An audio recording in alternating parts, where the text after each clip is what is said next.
Oy, sakırmam. Ya. Tirperem, sirpememsiz. Tirpere. Tirpersiz, ha? Tirpere. Men ama 500 man yerimden bütün paxtı ekip ketdi. Man qışı bolğan potuldek. Tirpersiz, ha? Liki hazır tirperemayım.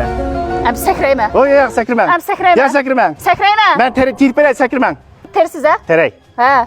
Yenge kelgen ma o? Tek bugün geldi Ha, sevmenci. çala anlamanda tirip qoysa qana qılmız? Süpet kapalet. Süpet kapalat, ha? Yaxşı yetişmiş kapalet kılınız. Ha, onundan başqa 500 tuyak qoyun ba. Onu bek beresiz, bekmememsiz. Bu niye bekperemayım? Sakrayma mı? Ya sakırmam. 540 kilo olmaydı. Hayat kıymetlik ha? Ha, biz baqsız. Bekperey. Onundan başqa masaylarınızı qarsan bütün traktör təvə, yezeglik təvə bütün nəslavaka şunu tunuşur bitqa. Oldu. Dağa. Mavu bizniki bir yıl kürdügen. Dabo sevmenci. 2024 nuskusi.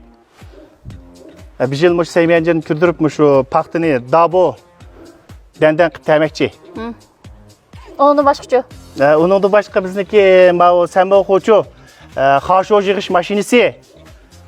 Onun da başka bizniki şu paktı beseş.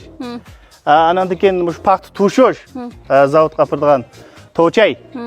Onun da başka bizniki mavu pindici. Yapınlaydıgan. Kevezini ep boğan deyken, haşolun jığıp boğan deyken, yetekleş ep bardıgan, yapınlaydıgan pindici, vatuci, qatarlıq quluş maşınlar bir kadar tuluk seplendi. Ondan başqa tarafda yaylaqlarınız bək çıxqa mal baqamsız ya? Onun başka malın bakmaz. Özünüzге baqamsız ya, başqalarının vakalatan bək biramsız? Asasen özümüzdükinin bakmaz, başkalarınkinin bakmaz. Onda olsa qoy, hər xil öşke oğlaq lazımlar sizlə alaqlası bolkan var. Boldu. Bütün yezeglik məsulatları haqqımızda bakı. Telefon numaranızı bir dəpirə. 131 50 28 51 37. Qaytı bir dəpirə. 131 50 28 51 37. Hazır hədəp mən səymiyenci deyimiz maşlaq traktör, vatuci, bütün maş yezeglik maşlaq traktörlürük ihtiyacı var dostlarımız. Moş loben bilə alaqlasanlar boldu. Ondan başqa neç tuyak mallarınız var? 1000 tuyak mal var. 1000 tuyak malları var ki mal, çarım malga ihtiyacı var dostlarımız mı? Moş loben bilə alaqlasanlar boldu. Bu yanın adresini bir təpsil edip bəgəm bolsunuz. Bu yanın adresi Şayarnaya Tarım Derya Başkuruş Komiteti.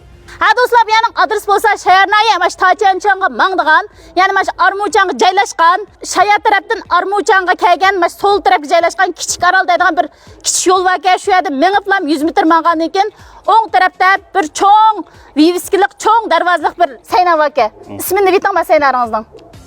Şayar Yeşil Yaylaq zamonaviy bakımçılık çekiş şirketi. Elnep zamonaviy yezigilik çekiş şirketi. Yezeglik mahsulotlarga maştaq traktör, har xil vatuji, saymiyanchiq ehtiyoji bor do'stlarimizga mush filmni ko'plab taqdim qilinglar. Rahmat sizlarga.